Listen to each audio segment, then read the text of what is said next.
Welcome friends, आपका आपके अपने यूट्यूब चैनल सुबी केमिस्ट्री गाइड पे स्वागत है। आज का हमारा टॉपिक है valence bond theory of coordination compound. ये मेरा कोऑर्डिनेशन कंपाउंड पे बनाया हुआ 5th वीडियो है। अगर आपने मेरे बाकी के वीडियोस नहीं देखे हैं तो आप डिस्क्रिप्शन बॉक्स में जाके देख सकते हैं। डिस्क्रिप्शन बॉक्स में मैंने लिंक डाल दिया है, या फिर आप मेरे चैनल पर भी जाके बाकी के केमिस्ट्री के वीडियोज़ देख सकते हैं। तो आइए शुरू करते हैं। वैलेंस बॉन्ड थ्योरी को लिनस पॉलिंग ने दिया था और ये थ्योरी कॉम्प्लेक्स कंपाउंड में बॉन्ड फॉर्मेशन को एक्सप्लेन करती है। कॉम्प्लेक्स कंपाउंड का फॉर्मेशन कैसे हो रहा है इसे एक्सप्लेन करती है वैलेंस बॉन्ड थ्योरी। ये कॉम्प्लेक्स कंपाउंड में की ज्योमेट्री और मैग्नेटिक बिहेवियर को भी एक्सप्लेन करती है। तो आइए देखते हैं कि कॉम्प्लेक्स कंपाउंड में बॉन्ड का फॉर्मेशन किस तरीके से हो रहा है और कैसे कॉम्प्लेक्स कंपाउंड का फॉर्मेशन हो रहा है। तो कॉम्प्लेक्स कंपाउंड में बॉन्ड का formation donation of electron pair from ligand to metal atom होता है, यानी कि लिगेंड अपना इलेक्ट्रॉन पेयर मेटल एटम को डोनेट करता है और बॉन्ड का फॉर्मेशन होता है। देखिए आइए देखते हैं कैसे इस टाइप बॉन्ड का फॉर्मेशन होगा।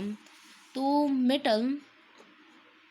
ये मेटल है, तो मेटल के पास वैकेंट ऑर्बिटल्स होते हैं, यानी कि मेटल्स के ऑर्बिटल वैकेंट होते हैं। और ये मेरा लिगेंड है, लिगेंड के पास भी के जो ऑर्बिटल्स हैं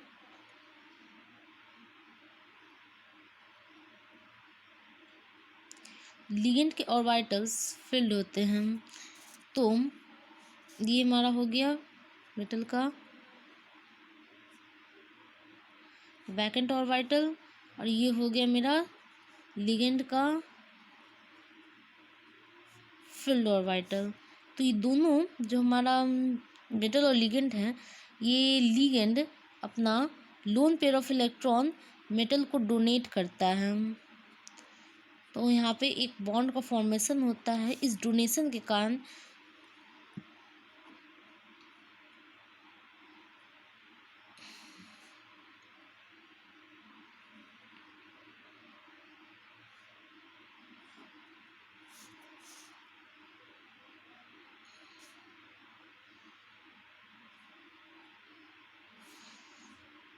यहाँ पे इस बॉन्ड को हम इस टाइप से एरो से शो करते हैं। ये जो एरो है ये एरो कोऑर्डिनेट बॉन्ड है। हमेशा हम कोऑर्डिनेशन बॉन्ड को एरो से शो करते हैं, क्योंकि ये एरो शो करता है कि किस डायरेक्शन में इलेक्ट्रॉन्स का डोनेशन हो रहा है, यानी कि किस डायरेक्शन में इलेक्ट्रॉन डोनेट किया जा रहा है।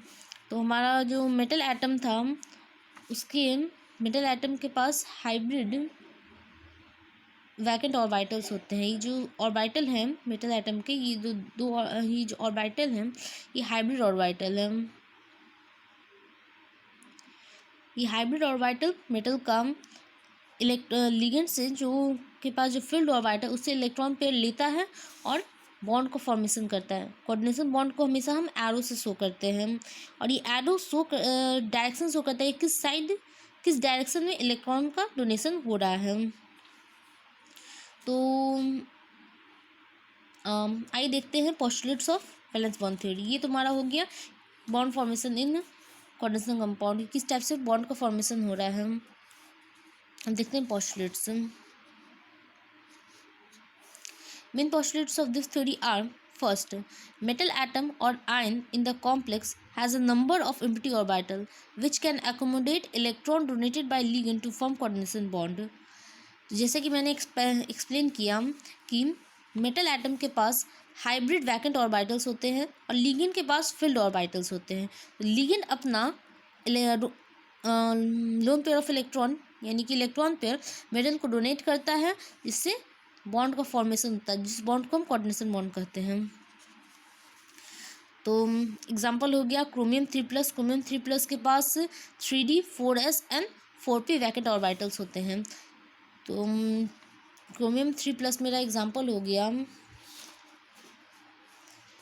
क्रोमियम 3+ के पास ये हमारा क्रोमियम हो गया। तो क्रोमियम के पास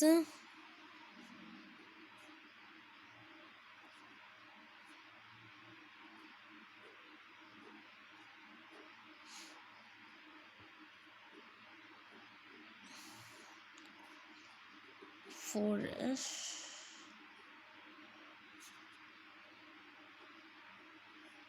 ये हो गया 3d 4s 4p। तो क्रोमियम के पास इस टाइप से इलेक्ट्रॉन्स फिल होते हैं।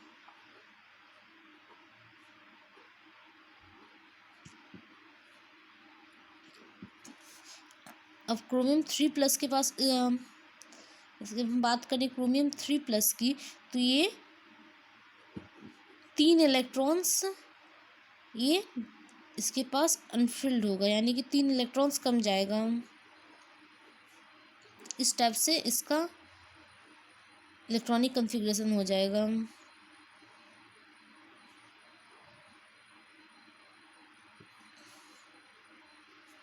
3 इलेक्ट्रॉन्स इसके पास कम गया क्रोमियम 3+ के पास, क्योंकि ऑक्सीजन स्टेट इसका 3 है, तो यहाँ पे 1 2 3 इलेक्ट्रॉन्स कम जाएगा।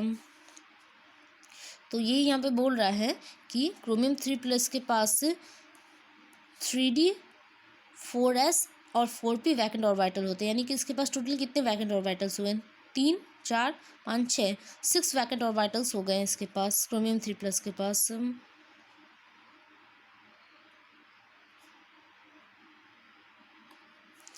ये हमारा पोस्टुलेट्स कर रहा है कि मेटल एटम और ion in complex has a number of empty orbital which can accommodate electron donated by ligand to form coordination bond. इसी वैकेंट ऑर्बिटल में जो लिगेंड इलेक्ट्रॉन पे डोनेट करेगा उसमें फिल हो जाएंगे और जिससे कोऑर्डिनेशन बॉन्ड का फॉर्मेशन होगा। हमारा नेक्स्ट पोस्टुलेट है, since the energy of n-1 d orbital are near the energy of s and p orbital of the nth orbital, these orbitals are together hybridized to give new equivalent orbitals called hybridized orbital which can take part in bond formation with ligand orbital। जैसा कि हम जानते हैं कि जब हम chromium का example लिए थे, तो 3d ऑर्बिटल है उसके पास वैकेंट, 4s ऑर्बिटल और 4p ऑर्बिटल है। एनर्जी लेवल जो होता है 3d और 4s और 4p ऑर्बिटल वो काफ़ी क्लोज होता है, जिसके कारण ये तीनों ऑर्बिटल्स ये हमारे जो 3d 4s और 4p ऑर्बिटल है ये हाइब्रिडाइज होके d2 sp3 ऑर्बिटल का फॉर्मेशन कर d2sp3 हाइब्रिड ऑर्बिटल का फॉर्मेशन करते हैं। और ये ऑर्बिटल कितना ऑर्बिटल का फॉर्मेशन करते हैं? तो यहाँ पे 6 ऑर्बिटल्स का फॉर्मेशन होता है। यहाँ पे 6 ऑर्बिटल का फॉर्मेशन होगा, 6 d2sp3 हाइब्रिड ऑर्बिटल का फॉर्मेशन होगा। और ये जितने भी 6 ऑर्बिटल्स होंगे वो इक्विवेलेंट एनर्जी के होंगे, यानी कि सारे ऑर्बिटल्स की एनर्जी इक्विवेलेंट होगी। तो ये जो इक्विवेलेंट हमारा हाइब्रिड ऑर्बिटल बना, उसी से वही vacant equivalent hybrid orbitals lone pair of electron ligand से लेगा, जिससे बॉन्ड का फॉर्मेशन होगा। ये हमारा सेकंड पोस्टुलेट हुआ। Third postulate, the hybridized metal orbital overlap with the ligand orbital to form a strong bond. Greater the extent of overlapping, greater is the stability of complex. तो ये जो हमारा hybrid metal orbital है वो ligand orbital से, जैसे कि हमारा हाइब्रिड मेटल ऑर्बिटल हुआ, लिगेंड ऑर्बिटल से लोन पेयर ऑफ इलेक्ट्रॉन लेगा, जिससे बॉन्ड का फॉर्मेशन होगा, कोऑर्डिनेशन बॉन्ड का फॉर्मेशन होगा। मेथड पोस्टुलेट ये कर रहा है। Each ligand donate a pair of electron to the central metal ion. हर लिगेंड, जैसे कि फिगर शो कर रहा है, हर लिगेंड, कोई भी अगर लिगेंड होगा वो एक loan pair of electron metal atom को डोनेट करेगा, जिससे कोऑर्डिनेशन बॉन्ड का फॉर्मेशन होगा। If the complex contain unpaired electron, the complex is paramagnetic in nature, whereas if it has paired electron, the complex is diamagnetic in nature। अगर जो हमारा complex है उसके पास पेयर इलेक्ट्रॉन होगा तो कॉम्प्लेक्स पैरामैग्नेटिक नेचर का होगा, और अगर अनपेयर्ड इलेक्ट्रॉन होगा तो कॉम्प्लेक्स हमारा पैरामैग्नेटिक नहीं होके डायमैग्नेटिक होगा। जैसे कि आप देख सकते हैं एग्जांपल क्रोमियम के केस में, तो क्रोमियम को अगर हम Cr3+ को अगर यहाँ पर लिगेंड NH3 ले लें, मान लीजिए हमने NH3 ले लिया लिगेंड Cr NH3 का होल 6 3+। अगर मैंने ये कॉम्प्लेक्स ले लिया तो यहाँ पे जो मेरे 6 हाइब्रिड ऑर्बिटल्स हैं, वैकेंट हाइब्रिड ऑर्बिटल्स हैं, वो 6 हाइब्रिड ऑर्बिटल्स में जो हम NH3 लिगेंड है वो एक एक लोन पेयर ऑफ इलेक्ट्रॉन को डोनेट करेगा। जो हमारा ये हो गया NH3 मॉलिक्यूल हो गया, वो लोन पेयर ऑफ इलेक्ट्रॉन को डोनेट किया। Loan pair of electron of NH3 की हम क्रॉस साइन से डोनेट कर रहे हैं। तो इस टाइप से यहाँ पे फिल हो जाएगा मेरा ऑर्बिटल, और यहाँ पे कॉम्प्लेक्स का फॉर्मेशन होगा Cr NH3 का होल 6। तो यहाँ पे ये 3 अनपेयर्ड इलेक्ट्रॉन्स है, 3 अनपेयर्ड इलेक्ट्रॉन्स है, तो यानी कि ये कॉम्प्लेक्स मेरा पैरामैग्नेटिक नेचर का होगा। वही अगर हम एग्जांपल लेते हैं CO,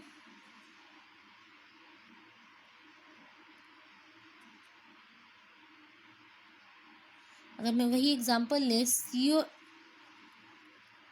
NH3, वेट अगर हम CO का कोबाल्ट का 3+ का एग्जांपल लें तो कोबाल्ट 3+ में इस टाइप से इलेक्ट्रॉन्स का डिस्ट्रीब्यूशन होता है।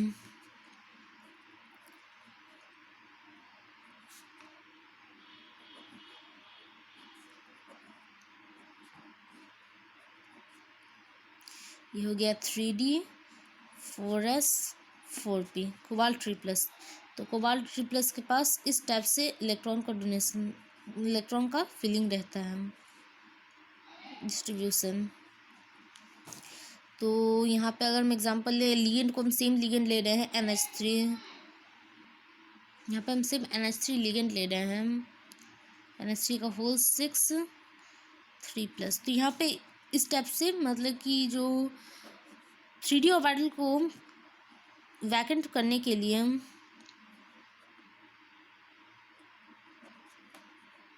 3D ऑर्बिटल को खाली करने के लिए यहाँ पे इस टाइप से पेयरिंग होता है।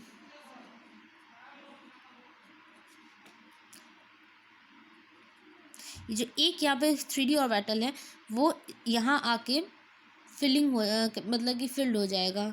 जो एक नहीं, यहाँ ये दोनों जो हमारे जो 3D ऑर्बिटल में ये दोनों जो इलेक्ट्रॉन हैं ये डिस्प्लेस होके इस ऑर्बिटल में आ जाएगा, ये दोनों में, और यहाँ पे पेयरिंग बना देगा ताकि हमें 2 3D ऑर्बिटल वैकेंट मिले। अगर जब तक हमें 2 वैकेंट 3D ऑर्बिटल नहीं मिलेगा तो D2sp3 हाइब्रिड ऑर्बिटल्स का फॉर्मेशन नहीं होगा, तो हम इसे वैकेंट करेंगे। तो इस टाइप से इलेक्ट्रॉन का फिलिंग हो जाएगा और हम यहाँ हमको 2 वैकेंट 3D ऑर्बिटल मिलेगा।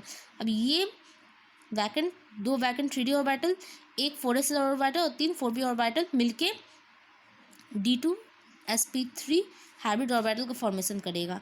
तो ये D2sp3 हाइब्रिड ऑर्बिटल्स में लिगेंड NH3 लिगेंड अपना loan pair of electron donate करेगा और यहाँ पे इस टाइप से इलेक्ट्रॉन की फिलिंग हो जाएगी और कोऑर्डिनेशन बॉन्ड का फॉर्मेशन होगा। तो यहाँ पे हम देख सकते हैं कि तो हमारे तीनों ऑर्बिटल्स में जो इलेक्ट्रॉन्स है वो पेयर्ड है। तो ये पेयर्ड इलेक्ट्रॉन्स के कारण जो हमारा जो ये कॉम्प्लेक्स होगा ये डाईमैग्नेटिक नेचर का होगा। डाईमैग्नेटिक नेचर का होगा तो ये हमारा जो कॉम्प्लेक्स है वो ये लो स्पिन कॉम्प्लेक्स कहलाएगा। लो स्पिन कॉम्प्लेक्स कहने का मतलब ये है कि वो उसकी स्पिनिंग कम होगी और जो हमारे पैरामैग्नेटिक कंपाउंड्स होते हैं, पैरामैग्नेटिक कॉम्प्लेक्सेस है, वो हाई स्पिन कॉम्प्लेक्स होंगे। तो शायद मैंने एक पोस्टुलेट यहाँ पे छोड़ दिया है थर्ड वाला। तो ये थर्ड पोस्टुलेट में यह कहता है the hybridized metal orbitals overlap with the ligand orbital to form strong bond. Greater the extent of overlapping, greater is the stability of complex. जो हमारा ये हाइब्रिड ऑर्बिटल था, ये हमारा जो हाइब्रिड मेटल ऑर्बिटल था वो लिगेंड ऑर्बिटल से ओवरलैप करता है। जो हमारा लिगेंड का फील्ड ऑर्बिटल होगा उससे ओवरलैप करेगा जिससे एक कोऑर्डिनेशन बॉन्ड का फॉर्मेशन होगा। जितना ज़्यादा ये ओवरलैपिंग होगा उतना ही ज़्यादा स्ट्रॉन्ग मेरा कोऑर्डिनेशन बॉन्ड होगा। तो जितना ज़्यादा ओवरलैपिंग इंक्रीज करेगा उतनी ज़्यादा बॉन्ड का स्ट्रेंथ बढ़ेगा। थर्ड पोस्टुलेट यही कहता है। तो अगला पोस्टुलेट है मेरा 6th, the non bonding metal electrons, the non bonding metal electron present in the inner orbital do not take part in chemical bonding. इसका मतलब ये है कि जैसे कि हम एग्जांपल पहले भी लिए थे CH3+ का, तो ये कह रहा है कि जो हमारा ये CrNH3 का होल 6 3+, ये जो कॉम्प्लेक्स है ये हमारा इस टाइप से उसमें लिगेंड का फिलिंग, इलेक्ट्रॉन्स का फिलिंग हुआ है। ये 3 मेटल एटम के इलेक्ट्रॉन्स हैं और जितने भी क्रॉस से शो किए हुए ये लिगेंड के ऑर्बिटल्स हैं। तो ये हमारा 6th पोस्टुलेट कर रहा है कि जो इनर ऑर्बिटल्स ऑफ मेटल है, यानी कि ये तीनों जो ऑर्बिटल हैं, ये तीनों ऑर्बिटल्स जो हमारे होंगे इनर मेटल ऑर्बिटल्स, वो बॉन्ड फॉर्मेशन में पार्टिसिपेट नहीं करेंगे। जो हमारे इनर नॉन बॉन्डिंग ऑर्बिटल्स होंगे यानी कि तीनों, ये बॉन्ड फॉर्मेशन में पार्टिसिपेट नहीं करेंगे। ये हमारा 6th पोस्टुलेट कह रहा है। Non bonding metal electron present in the inner orbital don't take part in chemical bonding. अब हमारा 7वां पोस्टुलेट है, under the influence of strong ligand the electrons can be forced to pair up against the Hund's rule of maximum multiplicity. Either n-1 inner orbital or outer nd orbital may be used for hybridization. Outer nd orbital may be used for hybridization. ये postulate में यह कह रहा है कि strong ligand के presence में, यानी कि अगर स्ट्रॉन्ग लिगेंड प्रेजेंट होगा तो जो हमारा Hund's rule of maximum multiplicity है उसके अगेंस्ट भी पेयरिंग, इलेक्ट्रॉन्स की पेयरिंग होगी, जिससे या तो n-1 इनर ऑर्बिटल का फॉर्मेशन होगा या फिर आउटर एंटी ऑर्बिटल का फॉर्मेशन होगा। तो देखते हैं इसका एग्जांपल। जैसे कि मैं अगर एग्जांपल ले लें, जैसे ये पहले मैंने एग्जांपल लिया था CuNH3 का होल 6, यहाँ पे कोबाल्ट के साथ मैंने NH3 लिगेंड लिया था। अगर हम कोबाल्ट के साथ यहीं पे कोबाल्ट के साथ फ्लोरीन लिगेंड लें, CuF6 3-, अगर हम ये कॉम्प्लेक्स लें, यहाँ पे मैंने कोबाल्ट की जगह पे फ्लोरीन लिगेंड लिया, तो इसका ये इलेक्ट्रॉन्स की फिलिंग कुछ इस टाइप से होगी। मेरा CO3+, जो हमारा कोबाल्ट 3+ था, उसका इलेक्ट्रॉन्स इस टाइप से फिल था। तो हमारा जो ये CuF6 3- होगा, इस केस में इलेक्ट्रॉन्स का डिस्ट्रीब्यूशन कुछ इस टाइप से होगा।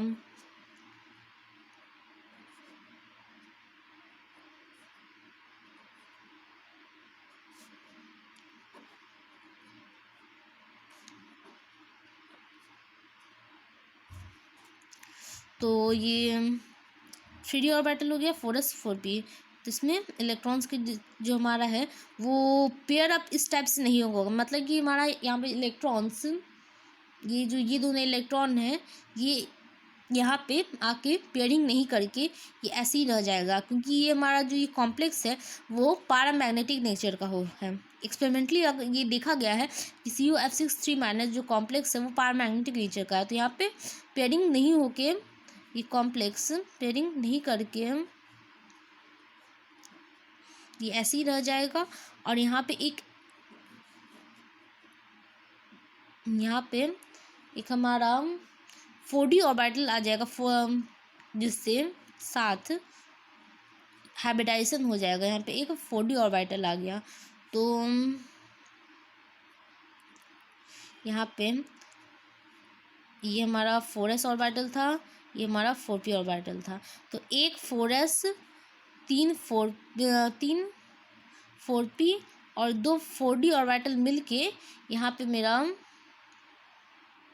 2 4d ऑर्बिटल मिलके मेरा हाइब्रिड ऑर्बिटल बनाएगा, sp_d2 हाइब्रिड ऑर्बिटल फॉर्मेशन करेगा, और यही हाइब्रिड ऑर्बिटल मेरा बॉन्ड फॉर्मेशन में पार्टिसिपेट करेगा, यही हाइब्रिड ऑर्बिटल से कोऑर्डिनेशन बॉन्ड बनेगा। तो यहाँ पे इलेक्ट्रॉन की पेयरिंग, यहाँ पे फ्लोरीन इलेक्ट्रॉन की पेयरिंग कुछ इस टाइप से होगी, ये 4s 4p 6 फ्लोरीन इलेक्ट्रॉन इस टाइप से अपना इलेक्ट्रॉन पर डोनेट करेगा, जिससे ये कॉम्प्लेक्स का फॉर्मेशन होगा।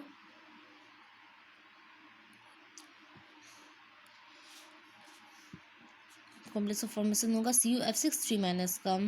तो ये जो हमारा कॉम्प्लेक्स हुआ ये आउटर 4d ऑर्बिटल का यूज़ किया था, इसलिए हम इसे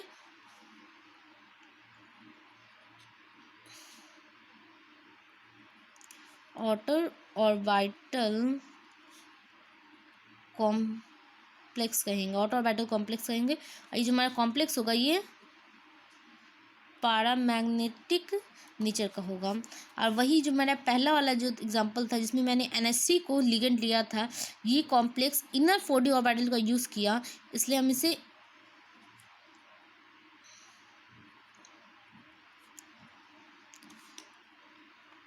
इनर ऑर्बिटल कॉम्प्लेक्स कहेंगे। और ये मेरा जो कॉम्प्लेक्स है ये डायमैग्नेटिक नेचर का होगा, क्योंकि यहाँ पे जितने भी इलेक्ट्रॉन हैं सारे पेयर्ड है, यानी कि पेयर्ड इलेक्ट्रॉन होने का ये हमारा डायमैग्नेटिक नेचर का होगा। तो ये मेरा 7th पोस्टुलेट कह रहा है कि under the influence of strong ligand the electrons can be forced to pair up against the ह्यूमन rule of maximum multiplicity either n-1 d inner orbital और outer nd orbital में भी यूज फॉर हाइब्रिडाइजेशन। ऐसे हमारा inner orbital और outer orbital का formation होगा। अगर आपको मेरा ये वीडियो अच्छा लगा हो तो प्लीज़ लाइक करें एंड अपनी कोई भी प्रॉब्लम्स को कमेंट बॉक्स में लिखें। Thanks for watching.